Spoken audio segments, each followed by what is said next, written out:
So when deciding what kind of beats you want to put out on YouTube, the real question is, before you even start and before you do your keyword research, should you chase trends in the music industry?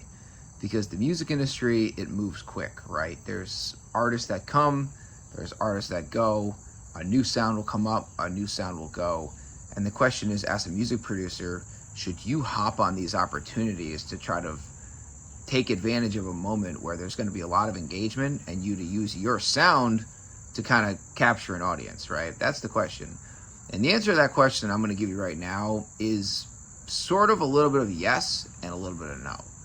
And what do I mean by that? I think the most important thing for you to do as a music producer, especially if you're going to start dropping beats online, is to find a sound that you like to make, that comes naturally to you, that you think you're the best at, right?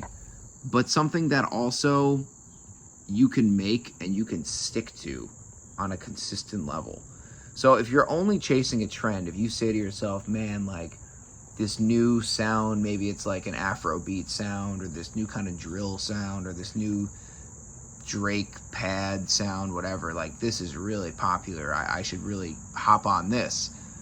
That could work for a period of time, but there's two things that's going to go wrong. One, that sound might go out of style. And then two, which is the most important thing and the most dangerous thing for you to pursue as a music producer, is that you might not really like making that sound to begin with. You might say to yourself like, oh, I can make beats like this. Yeah, I'm just going to do this. But after a couple weeks, after a couple months, after a period of time, you're going to be kind of sick of this. And you're going to be like, dude, like, I wish I could just make beats like that I actually like making. And that's going to kind of come back to mess you up. Because again, with YouTube, the name of the game is to be as consistent as possible. Consistent with your branding, consistent with your output, and consistent with your sound. So if you're only chasing this trend because you think it's the sound of the moment, it might come back to screw you because you're gonna get sick of making that sound. So what should you do? You have to find the sweet spot between what you like making. Like me, I really like making guitar stuff.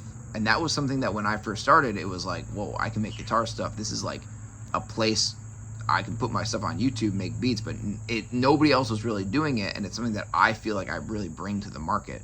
So what did I do? I found an artist that was popular at the moment that I could kind of blend the sound that I like making with that artist.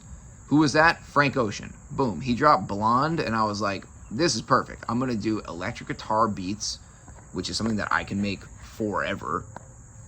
And I'm going to blend it into Frank Ocean type beat. So it was the best of both worlds. I was getting the trend from the Frank Ocean sound. People were searching that up. And it was my sound. It's something that I enjoyed doing. So you got to find that sweet spot between what you like making and what's actually trending at the moment. Because your title could change. Your title probably will change. I hope it'll change eventually because YouTube evolves, you know. It's not always going to be Frank Ocean type beat, Frank Ocean type beat.